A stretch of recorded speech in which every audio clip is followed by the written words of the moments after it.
And I think you are like, your book is currently bestseller on Amazon too.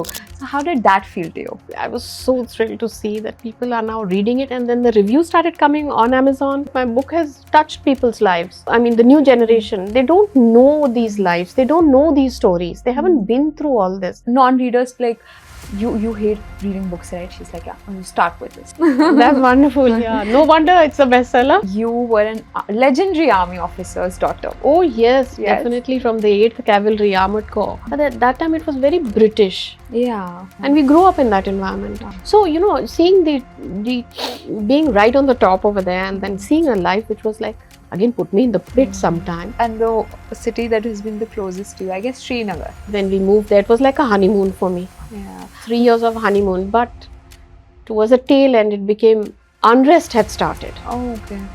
Which year was that? This was around, I think, we went in 87, so about 89, 90. And in the night, there used to be the city lying on fire.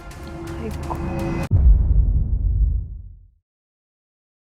So, hi, ma'am. Thank you for being here and giving your time. Thank you so much for having me on your show, Tamanna. So, ma'am, I read Unraveling the Weave and I just couldn't wait to have you here. So, today, the first thing that I want the viewers to watch is why should they pick up this book? Well, I think they should pick up this book because it's got so many things. It's a complete life written over there. Yeah. And I think they should pick it up also, that it'll teach them something. Also, apart from that, it'll motivate them. It will inspire them, you know, because it speaks of moments of pain and trouble. And that's part of everybody's life. So I think that they need to pick it up. One, to get to know me. Yes. And my life journey. And also that it's going to relate to them and resonate something. So all the readers that have read this, like, till now, Yeah. what are the feedbacks that you could listen from your friends and family? Oh, I've got excellent feedback. Okay. Yes. Did you know that you'll ever get these, and while you were writing this book, were you this confident about writing the book? Not at all. No? I did not know that the book would become so popular. Okay. Yeah. I felt that, you know, it's just that I've just written my own story, and my siblings have given me a wonderful response. Wow. My sister particularly, she said my eyes were all moist. I was bawling. And my brother said that he had a lump in his throat while reading it. God. And other friends and of course my other readers who don't know me have also given excellent reviews about, you know, that the book really resonates with them, their thoughts. They felt that it was their own journey. Okay. So it was so universal for them. Everybody loved the cover, that I must tell you. And trust me when I say this, I've never completed a book like till the end. But with your book, I must say, I was like, I want to read it again. It felt so personal to me. And I don't know if people have told you this, but it felt so personal to me. Even though our lives are way different, you know, you've started your life journey and everything way back. But everything, I just could resonate with everything that you've written. And I felt like this is something that people should read and have a glance at. And I think you are like, your book is currently bestseller on Amazon too. So how did that feel to you? Oh my God, when I saw that bestseller tag, I was like thrilled. I went on sending it to all my friends and family. And then, you know, I was so thrilled to see that people are now reading it. And then the reviews started coming on Amazon. Wow. 11, 12 of them. I was like jumping. Oh my I said, God. wow, this is wonderful that my book has touched people's lives. Because I think, as you said, it's a universal theme. Yes. Indeed. That's so that pain and that struggle, and then you know, bouts of happiness and laughter also is part of life. Correct. So ma'am, from the journey of like procrastinating about writing a book, that's what all the authors or writers go through today, to getting it published, to getting it out there and just working on it, who pushed you? Who made you like towards, like, you know, just you gotta be there, you gotta be out with the story, because that in itself is a journey. I've been wanting to write, and then my son has been after my, you know, skin, telling me, You have to write. He says, people of the new generation, they don't know these lives. They don't know these stories. They haven't been through all this, Yeah. especially things that have happened through the history. Yeah, because I read the book and the graph of your life has been like a full drama. I mean, we can probably shoot a movie on it. Oh wow, that would be wonderful. I would feel honored if that could be done. Yeah. But All I the think directors watching. my son is responsible. He really pushed me. Yeah. It came to such a point that, one day he just handed that a notepad to me and he said, begin. Wow. So I said, okay, now I'll relent. Wow. And I started. And once I started, it just very smoothly went on. It didn't take me very long. How much time did it take to get? I had collected, notes and slips, and I was keep writing here and there. So it did take me good long 6 months to put it down into paper. Well, yeah, that makes a lot of sense. I mean, writing a book in itself cannot be a that piece of a cake that you can just do it in a week or so. But yet again, I've known a lot of people in the past who've always thought that they have a story to tell, they have this to tell. To all the people who are aspiring to write or become authors or writers today, what is your message to them, or what is that one sentence that you have for them which can push them to probably write a book or share their journey with the viewers? It's very difficult for people to share their journey, first of all. Oh, yeah, that's where it starts. People go through a lot of pain and suffering, and they don't want to show it to the world, They try to show that everything is very hunky-dory. Yeah. So those painful moments they don't want to share. And maybe for that reason they don't pen down. Okay. But I feel that if they would pen down, it could be a learning lesson for the coming generation, especially if they are women writers who would raise their voice and write. It would be a great, inspiration for the coming youth. Like you've told, like your life has been like a weave, right? Then what is that one thread, from where it all started? Then it has been formulated in a full weave that you've unleashed now, and unraveled, the way the title says. Then where did it all start? That you can say that, okay, that's the one point where I think that it started like a movie figure, and you're like, yeah, that is something that should be written in the book. So that one thread, I would say that I have this strange kind of nature of mine that I may be very upset with anything, but then I'm very positive in my outlook. I overcome very fast. Sometimes I tell people maybe I have some kind of a button in my brain that comes on and then it goes off. So that is is it natural, or do you like? No, it's natural. I never really built it up like that. I forget very fast. Yeah. But in the right way, right? In the right way, yeah. Not in the wrong way. And then it sort of gives me a lot of strength. Then I gain strength from what happened and how I moved forward. Otherwise, if something happens and you can't move forward without that button, you won't be able to go forward. And if people want to learn it, they need to read the book. Of course, I need to read the book, because at every step of my life, I think every 3, 4, 5 years, I've been in the pit. And then again, I get out of the pit. Then again in the pit. I read that in the book. I mean, people who've not read it, that's one thing that I want to say. If you need to learn how to come up and just, stand up again in life, they need to read this book. I before you were even here and I could even reach out to you for this podcast, I told so many people about your book. So they're like, really? I told non-readers, like, you hate reading books, right? She's like, yeah, I'll start with this. You'll fall in love with reading. She's like, really? I was like, I promise. And hands down, they have come up with such good feedbacks. Oh, that's wonderful. Like I told you. That's wonderful. Word of mouth, That's wonderful, yeah. No wonder it's a bestseller. Yes. So, ma'am, other than this, I really wanted to know that you started off this book from your childhood. Right. You were a legendary army officer's daughter. Oh, yes. Definitely from the 8th Cavalry Armored Corps. Wow. Yeah. At that time, you were at such a classy, elite, in the elite corners of the state and everything, in a good background. The dynamics were very elite for you. That royal, childhood and today, and the ups and downs that you've seen, how did you feel about it? I had a wonderful childhood. I think my father gave me all that there was to give me. Yeah. That life that we had at Ahmednagar. Mm-hmm. I think army is like now, what not at that time what it was now. Yeah. A little different now. Mm-hmm. But at that time it was very British. Yeah. It was very British. Yeah. And we grew up in that environment. Wow. So it was, There were some I odd think it was things a dream. Okay. It was a dream. Oh. My Why do you say that? Why do you say it? Because I don't see all that around now. Oh. It was Is like it because now that you're in the civilians, or is it because you've seen the drastic change in the army now? Yeah, there is a lot of difference. There's certain things that people would never enjoy or experience that you've experienced in your childhood.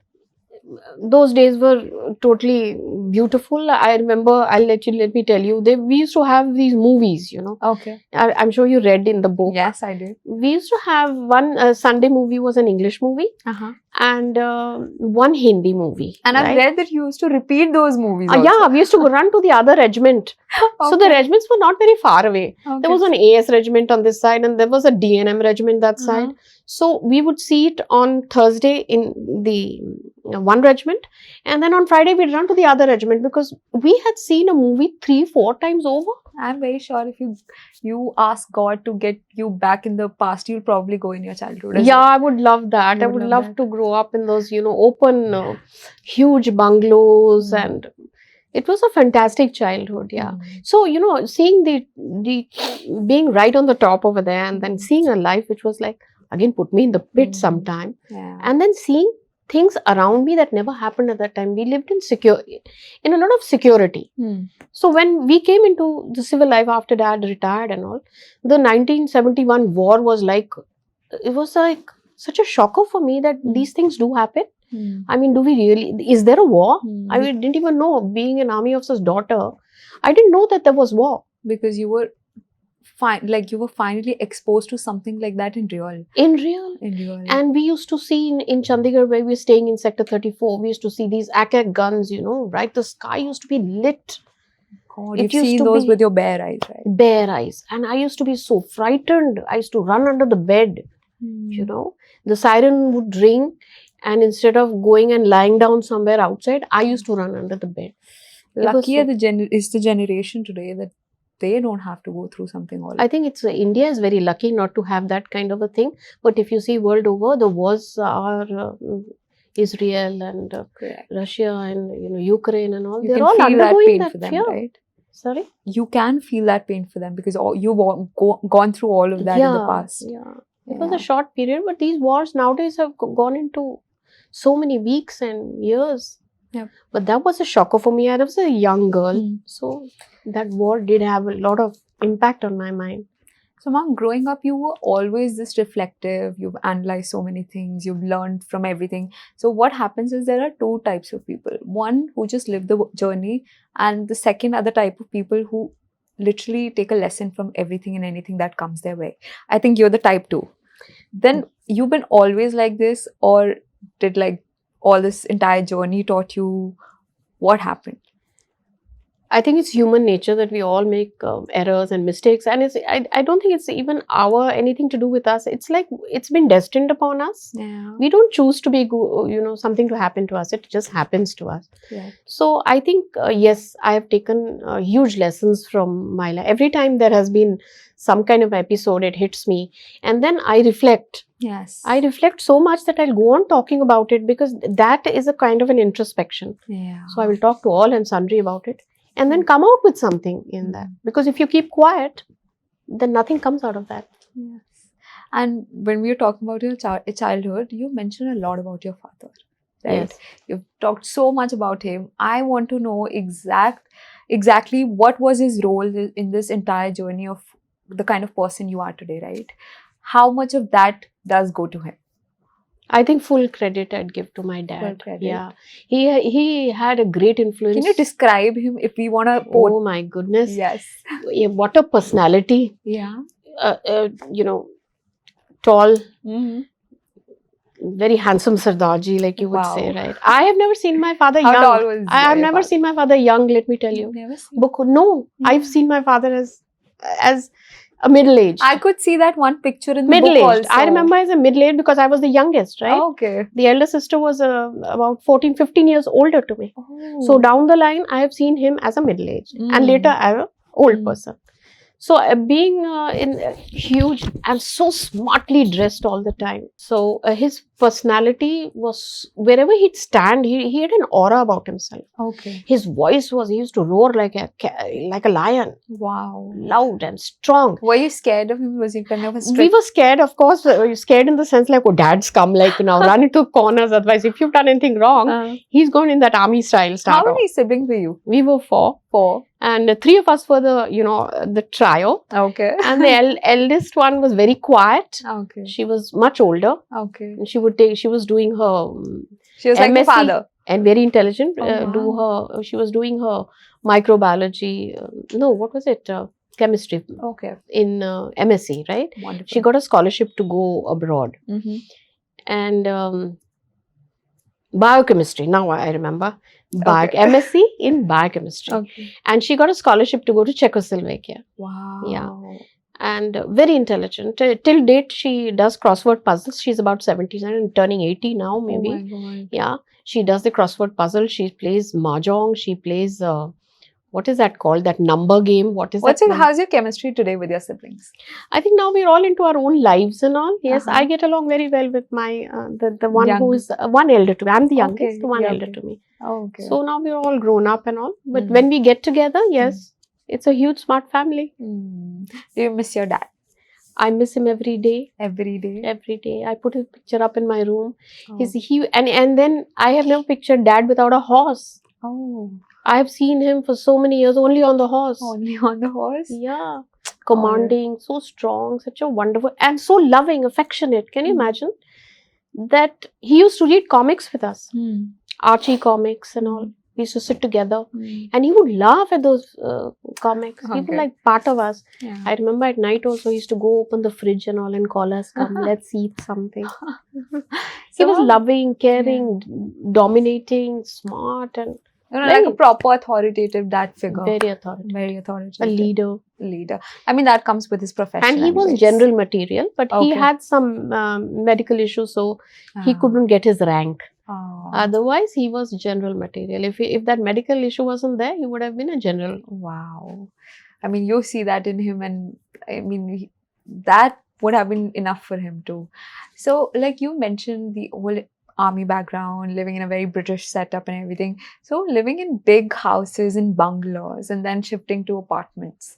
How was that shift for you? Oh, I used to feel so uncomfortable it was, when I shifted into Noida, I had never lived in an apartment. Oh. So for me, it was like, we used to be hitting each other get out the door and you see another person standing there and you say, oh God, really? But then one gets used to it, I guess. And I have this capability of adapting myself very well. So because now you've traveled a lot. Yes. This is what I read in your book. So, Mom, traveling also must have had an impact on you, right? Yes. How much did you learn because of going to different parts of the country, learning from so many people? Do you feel nice about shifting and all, or are you today like, I want to settle down at one place? No, I don't mind shifting, and I loved shifting. Only thing was the packing was the issue. But going to in the beginning, I used to feel uncomfortable. Then the city would grow on me. Oh. And I moved to wonderful cities, Calcutta was there. Which was your favorite? I can't put my finger on any one. None. But I think Pune was good fun because Pune is a kind of city, nobody worries about anybody. You can do whatever you want to, Yeah, it's a very wonderful environment. And the city that has been the closest to you, I guess Srinagar. Srinagar was, yes, heaven on earth. Yes. When we moved there, it was like a honeymoon for me. Yeah. 3 years of honeymoon, but towards the tail end, it became very sordid because the that insurgency, unrest had started. Oh, okay. Which year was that? This was around, I think, we went in 87, so about 89, 90. It started getting. So, Mom, you've seen so many things again. You saw the anti-Sikh riots, then you saw this, then you've seen like real war and everything. Then, what impact did that have on you? Like, were you scared from the people out there, things going out? Like, So I'll tell you about Srinagar because that was my first experience of so much of violence. You know. okay. I remember there were scenes at the Dal Lake, you know, our hotel Yeah. would overlook the Dal Lake. And they used to have the shikaras.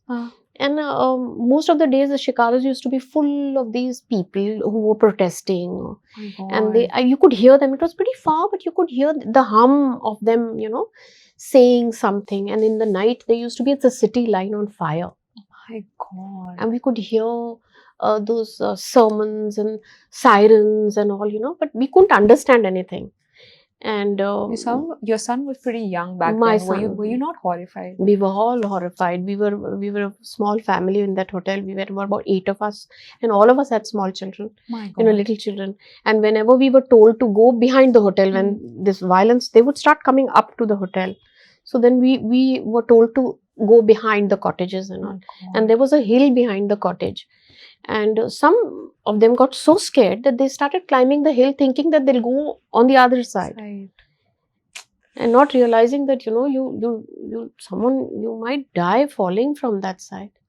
Goodness. So we used to huddle in one room nights together. We used to huddle in. Must be so protective about your son. Also. Yeah, I mean, there are wealth, you know, so we didn't know what to do. Yes. And then in the, you know, pit of in all this, we had to leave.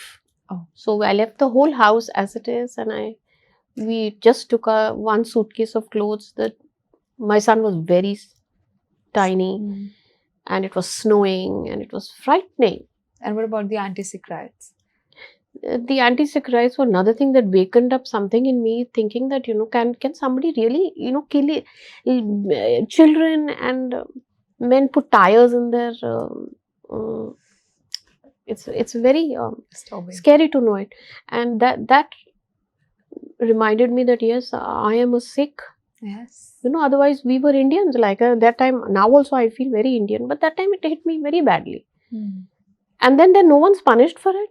That gave me even a bigger, when it's everything documented. And then I realized, yes, you know, I have an identity there. I'm an Indian first, but I'm also a Sikh. And I think Sikh have this ability to, they are very resilient. They go back and grow up. History has told us that, you know, they were destroyed, but they come up again.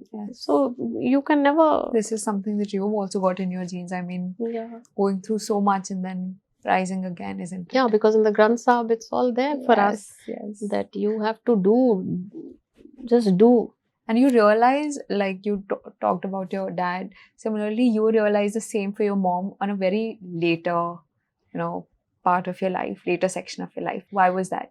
I'll tell you, my mom was a very quiet person. Okay. I don't remember talking much to her. Oh. Yeah, because she used to speak in Punjabi and we never knew Punjabi. You never knew Punjabi? Till we came to Chandigarh. Why was that? Because we spoke only English in the house. My father was like... Always? Always. I don't remember. I didn't know Hindi. You didn't know Hindi? No Hindi, no Punjabi. Wow. Only English. And mom, only Punjabi. That uniformity was with everybody all in of place. Us. Okay. Except my mom. Yeah, okay. But she'd understand what she did. We'd converse with her. How could she tackle everybody when everyone was talking in English and she didn't know? She'd understand everything, but answer in Punjabi. Oh. Yeah. Okay. And that we wouldn't understand, then dad would translate. I mean, till now, till Chandigarh, till we came to Chandigarh. There, when we came, he retired. Yeah. Then we now know Punjabi? Now I am very well versed because in of Chandigarh. Now I can write also, and of course I learned my language. Yeah. But at that time, have you passed that on your kids and all? No. My son is also very bad in Hindi, Punjabi. Sounds funny when he speaks, and I'm telling Punjabi is your mother tongue. You must speak it. Yeah. Didn't he say that? Yeah, he says that. He says that. Yeah, we were on your mother. Yeah. So she was a quiet person, and the reason for that is that she had a very, very bad probably time for transition from the partition, moving from her hometown, and just pushed as a refugee, sitting on a bullock cart and coming to. Though she never spoke about it, She Yeah. used to keep quiet. She was very quiet about it. So when Yeah. she's quiet about it, I used to think that there's lots in her that she's not telling us. You're exactly the opposite.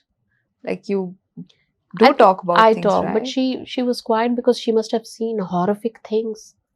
I think she couldn't speak it out. Horrific things. She told us that she saw them pulling young girls and little children. They were killed and they were taken away Oh my God. in that bullock cart and all. She had put my sister in a basket of clothes. She took out the clothes and she put that baby was 6 months old. She put that baby in the basket and she Uncovered. covered it with the clothes, and that's how she brought that baby here. My God. And that baby is my eldest sister, eldest one. And so she didn't speak much about it. Dad used to tell us a lot that was terrible.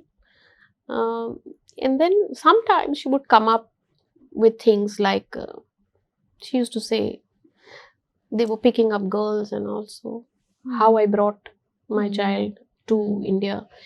It must have been painful for her to see death and destruction and killing. And so that Okay, just partition keeping the conversation light now. I would now want to tap on the whole, phase of your life when you were doing theatre.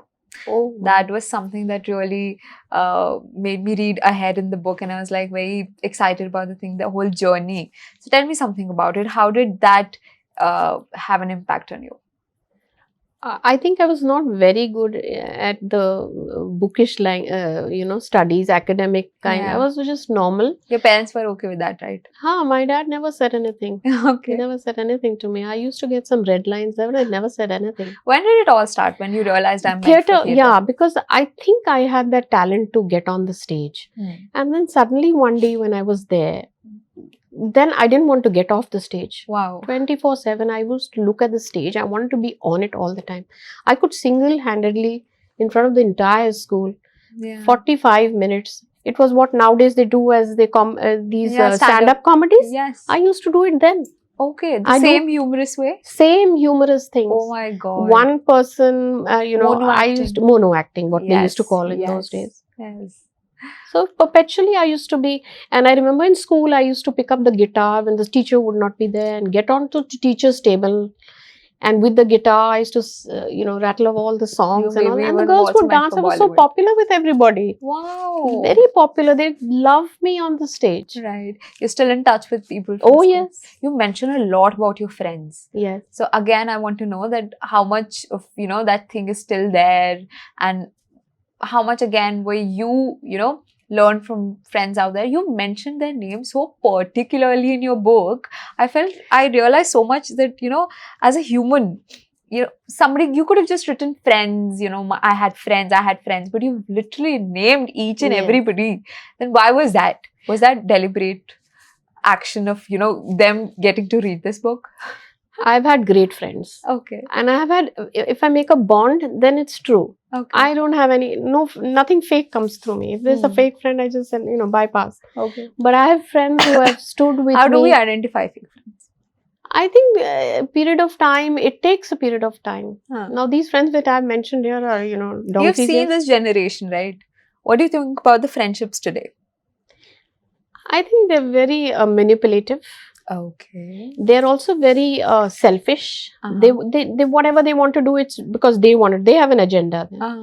But I think I don't want to. They may be very great friendships even today. I don't want to, say that. But I think they're very. The bond is very short. Okay. Okay. There may be, of course, very great friendships there. Everything is temporary today, though. Yes. What do you think about that? Because it's a fast world. Yeah. So, what do you think about that generational gap? Do you see a lot of difference in then and today, or do you think everybody is like almost similar? Okay, if you ask me, they're all similar. Okay.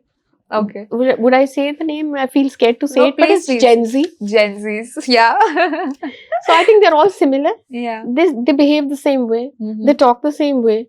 So, you cannot identify one from the other. Okay. You keep wondering, yeah, what's the mob kind of a thing, Their behavior has become a very mob kind of a thing. Yeah. Or the in thing, Yes, trending thing. Then everybody's copying each other. Yeah, Yeah. they should stand out, each one individually. That used to happen back then. I think everybody had their own And you individuality. mentioned in your book that at that time, while you were studying in college and everything, nobody used to care about their looks as much now, like people do today. Like people used to care more about their skills or being differentiated in, who is doing what today rather than just caring about their social presence and everything. Is it? I think you're right in that way, but I would also say with the same too that this generation, the Gen Z, is very intelligent. Oh. They are very intelligent. They know what they want. Okay. We just went with the flow. Okay. And yes, we were not bothered about how we look, though we would dress up well and all. Yeah. But we always complimented the other person, when we saw. The more positivity in the air. Yeah, I don't remember telling anybody that you're not looking nice. Oh. Everybody looks nice. Yeah. Okay. But nowadays, it's like, oh, your hair not looking good. Yeah. Oh, you need to do that. Yes. So that's more, I think it's trending because of fashion. But ma'am, yet again, I mean, though people were so nice and everything, but still, going through so many things and everything, of course, little up and down at work, sometimes within the family. Did you ever feel like that you had to prove your capabilities to people and you had to prove that, you are something, even when you've done so much in your life? I think people are very judgmental. Okay. And sometimes I don't have that carefree attitude that, How do you deal with judgments, first of all? Earlier, I would feel it would hurt. Okay. You were a sensitive person. Very sensitive. When they would say anything to me, I would like go drooping. And then that's why I had to go proving. Yeah. But now I feel, of course, I don't feel that way. But definitely, it was very intimidating for people to say mean things. And people have said very mean things to me. Yeah, especially in a female's case, in a woman's case. People do get affected when, there's a smart woman out there. The correct word is intimidate. Yes. People have got intimidated by me. Yeah. When the minute they see a smart person, they want to show that, you show you down. That's how they judge you nowadays. You face that at work also? All the time. All the time. I face that at every step of my life. So I used to try to stay at the back.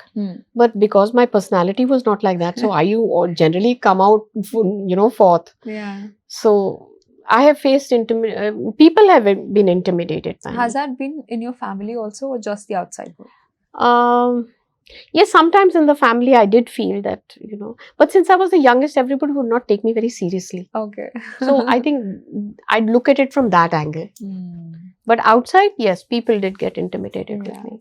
If somebody, is going through the same journey right now and that they feel that, maybe whatever they're doing is not going in the right direction and whatever is written for them in the future, what is that one thing that you want to tell them that, that can bring them and get their, that calm back to them that, in the future, whatever you're meant for, right?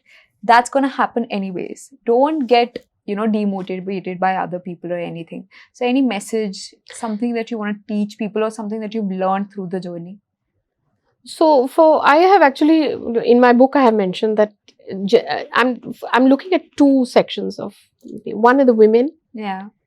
Right. So to the women, I would say that, you've got to raise your voice. Yes. Not for the wrong.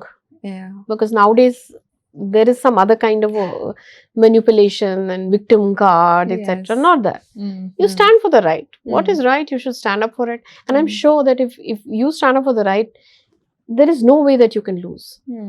Correct. And then you must not be quiet. You must, speak up for what you feel is wrong.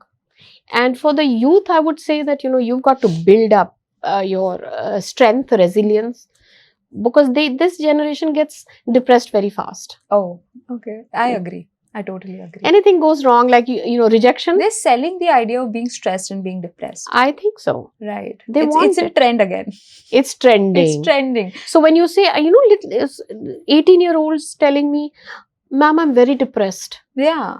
It sounds fancy to them that, oh wow, you know, it's same. Like people have made this term so like light, even though it's a very serious term. It's a medical term. Yeah, it's a medical term, correct. And you have to go through various tests to know that you are depressed. You just can't be depressed because you're depressed. Yes. You may be upset, yes, but you can't be depressed. Yep.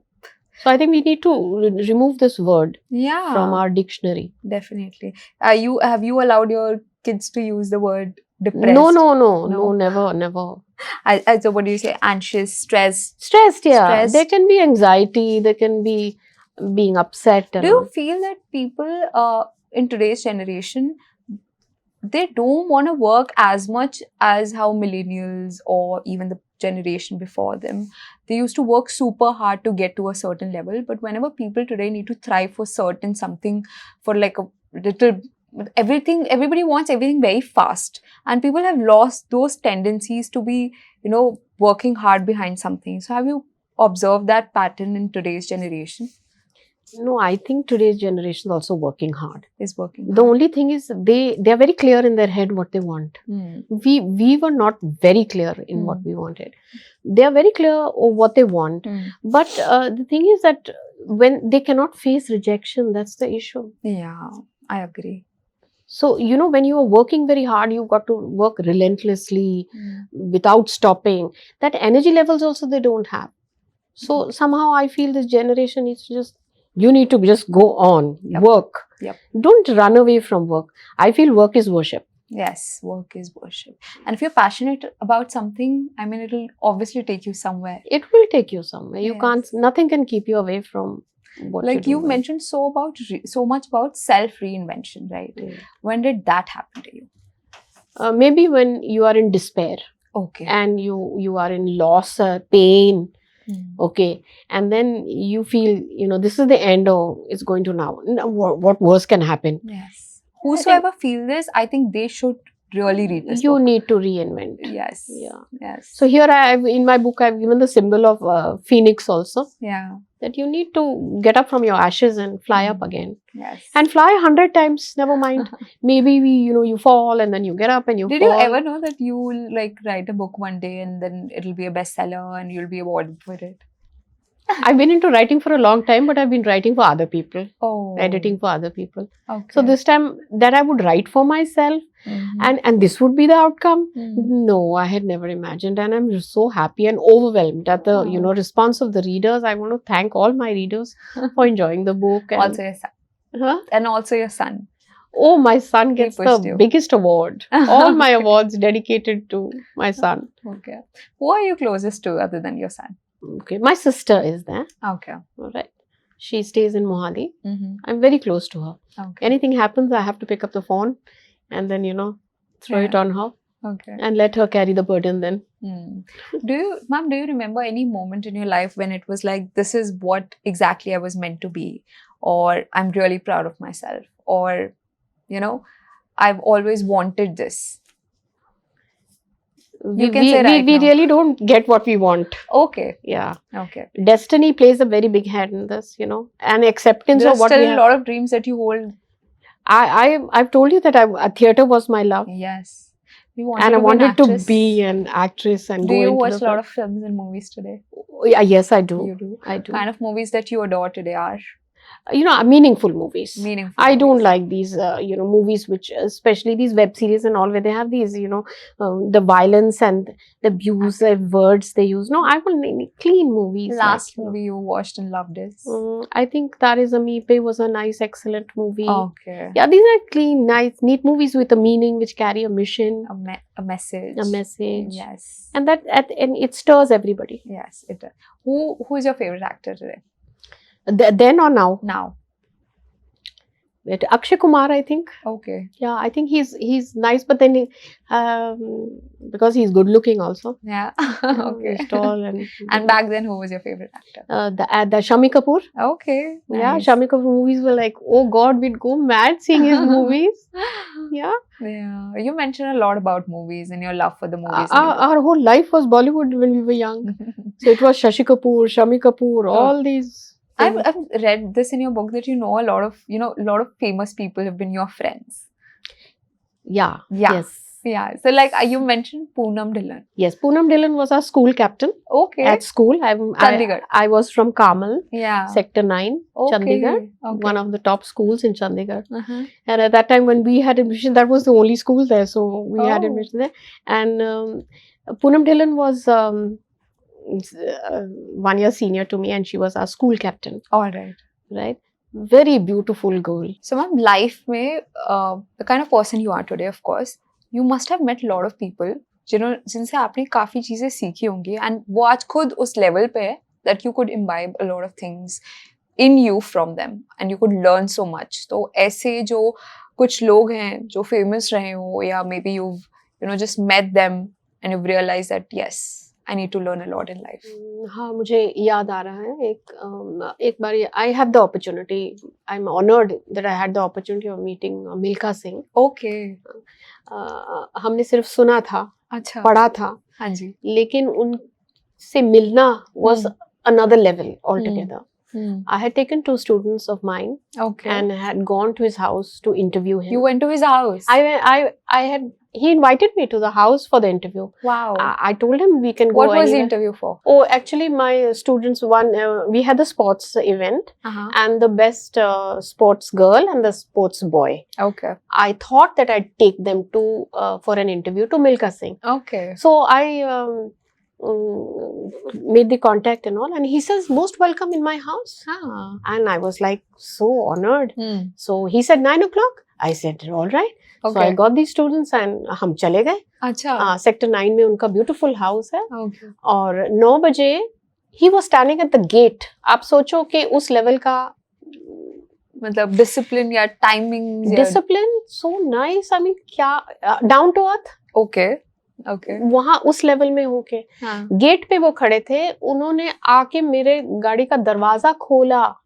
My God. और मैं 2 minute में I was like stunned कि He himself is standing. ये खुद.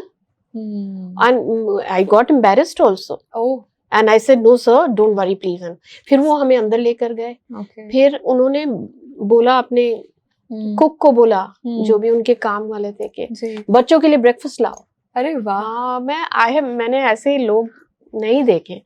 बच्चों के लिए फिर इतना ब्यूटीफुल इंटरव्यू उन्होंने हमें दिया. वो बच्चे क्वेश्चन पूछते गए, वो जवाब देते गए.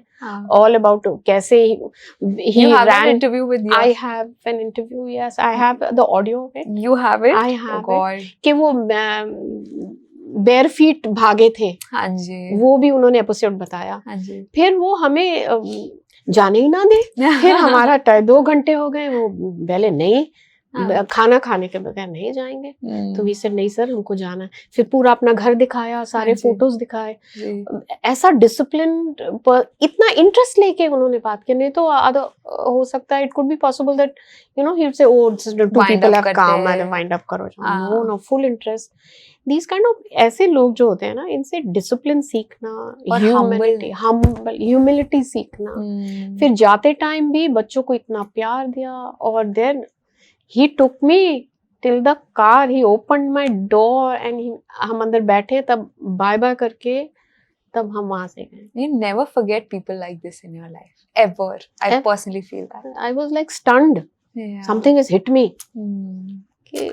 No wonder they reach that level. Yes. No wonder they reach the level. And God does also like bless people like that. Correct, absolutely. Yes. ऐसे लोग आजकल मिलना कितना मुश्किल है. बहुत कम. बहुत. I think इतने successful लोग हैं, अगर सारे वो थोड़ा सी humility सीख ले, the world will become such a beautiful place to live in. Beautiful. Do you think that maybe down the line, of course, when I really wish that your book gets more and more fame, right? Thank you. Do you think that once you reach to that level, you will treat the people the same way? I don't know whether I can ever reach that level or not at all. But yes, I do treat everybody pretty okay. Intentionally, never. Unintentionally, किसी को लग जाए वो I apologize. But even the people where I'm working now, I treat everybody very well. My housekeeping, the housekeeping staff and all. I never give them any extra work. In fact, I get up and drink my own water. They keep telling me, "Ke pani hum bhar dete hain." No, I'll drink my own water. That's really nice. So, ma'am, like you said, you don't know and all, but still, you being super modest about it, you recently got Rabindranath Tagore Book Award by DRDC. How overwhelming was that for you? And how did you like act when you got to know? What did you feel when you realized that you got this? I was quite numb actually. Okay. Yeah, and I said, really?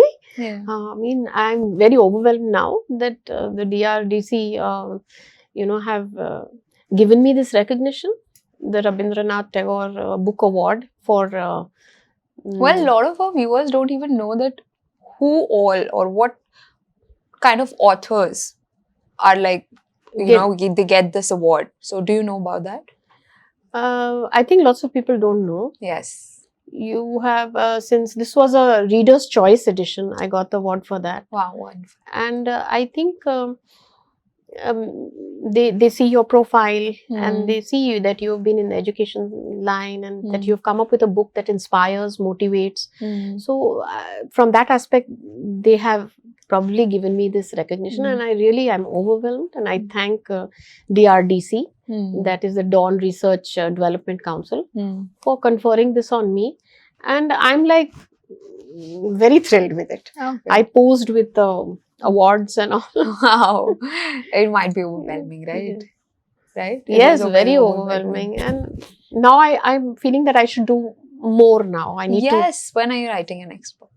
I'm going to now. After I'm still reeling in the popularity of this book, and I'm definitely going to write my next one. When you read those feedbacks on Amazon, like people giving realistic, feedback in everything, how seriously do you take them? And have you ever felt that there is a scope of improvement when it comes to writing a book, or there is no end to it when it comes to literature or writing a book or anything like that?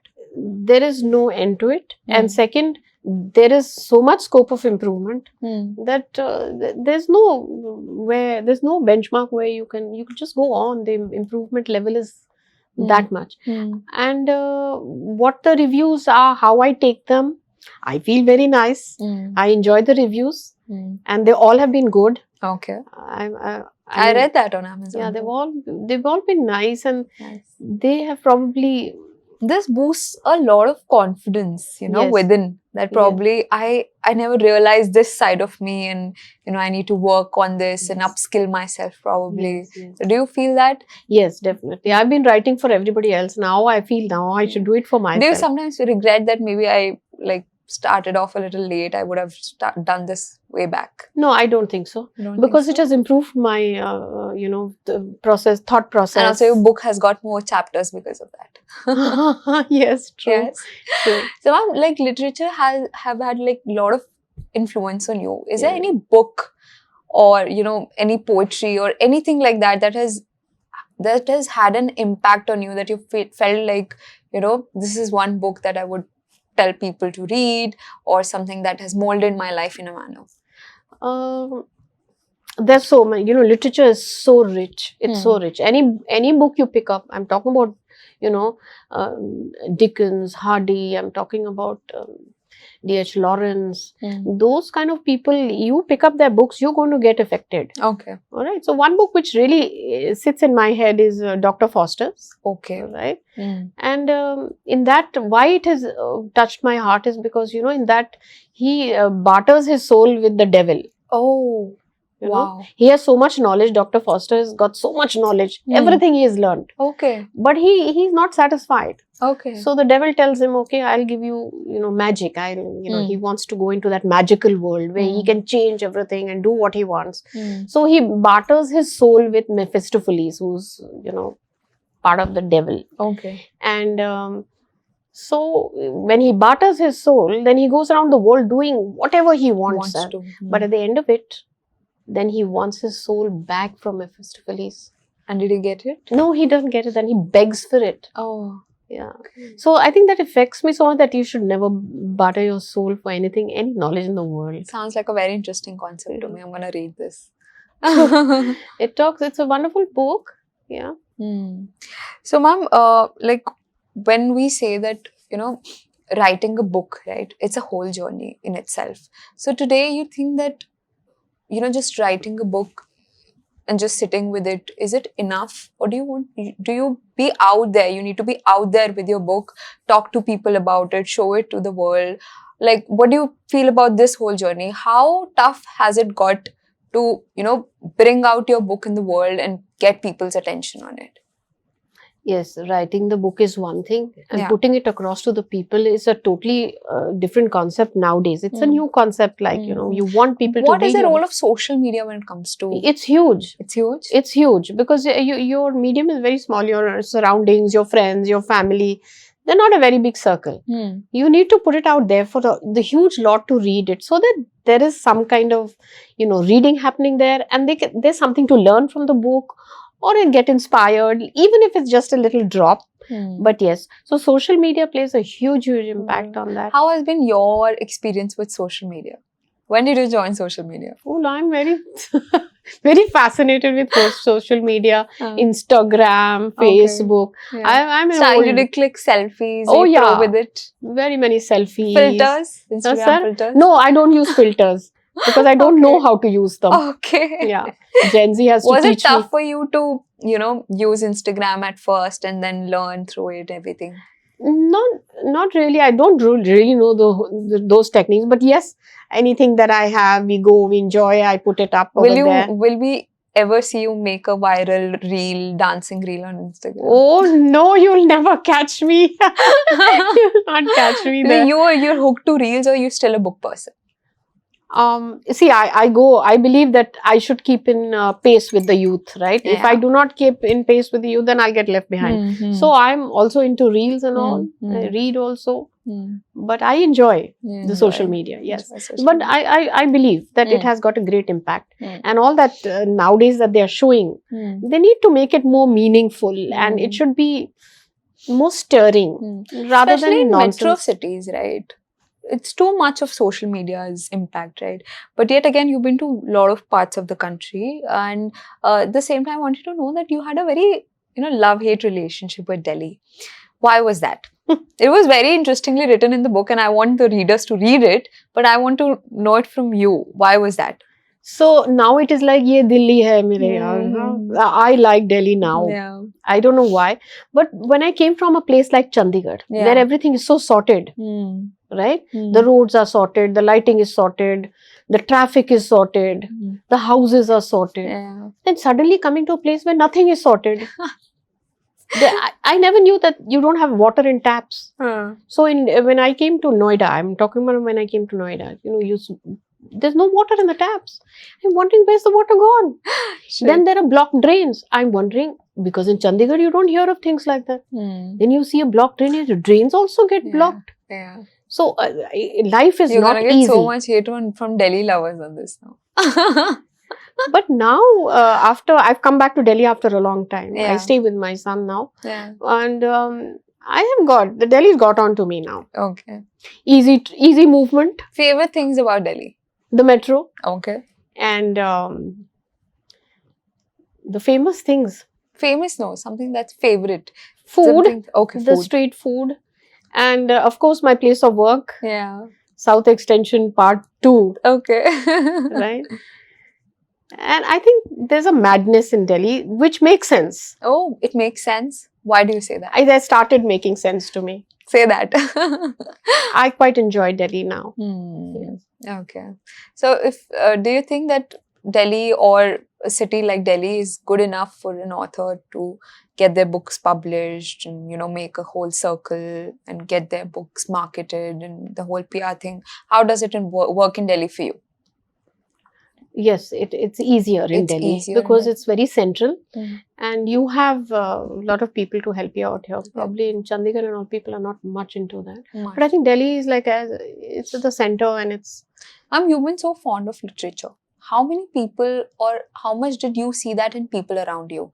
Were they as fond as you, or did you always see yourself, standing out when it comes to being fond of books, literature, knowledge, learning more and more in life? Nowadays, people are not reading much. Okay. We never had social media during our time. What does reading do to you? Like, Reading is growing. Every Okay. page you read will make you grow. Okay. Yeah, the right kind of it's learning. Okay. And I would like to learn every day. Wow. Teach me every day. I'm ready to learn. Tell me, don't do this, do this. I would love it. Oh. Yeah, I would love it. Because, and reading makes you grow. Hmm. Because when you relate to some character in a book, you sort of lead that person's life. And through that, you keep learning your own lessons. And then you can, relate your life and your triumphs, your travails accordingly. Nowadays, the youth is not reading at all. There's a very small section of people who are reading. Okay. Reading should be now inculcated in the youth. So, Mom, you've always had a deep love for the youth. What keeps you so connected to their world and energy even today? My connection is because I'm still in the teaching line. Yeah. So that's my connection. Maybe when I leave that connection, I won't have it.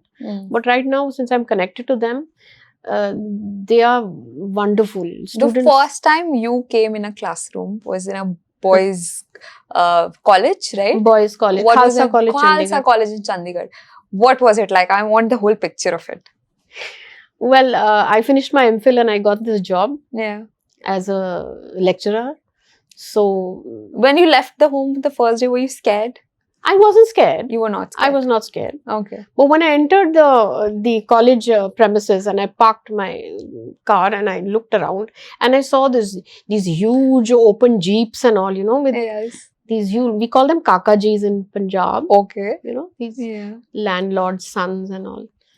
So tall, 6-footers with, smart looking turned out boys wearing these sun shades, coming in these modified jeeps and all, and not one of them inside there was 6, 7, 7 in one jeep. Okay. And then I sort of it seems like a movie set to me. Yeah.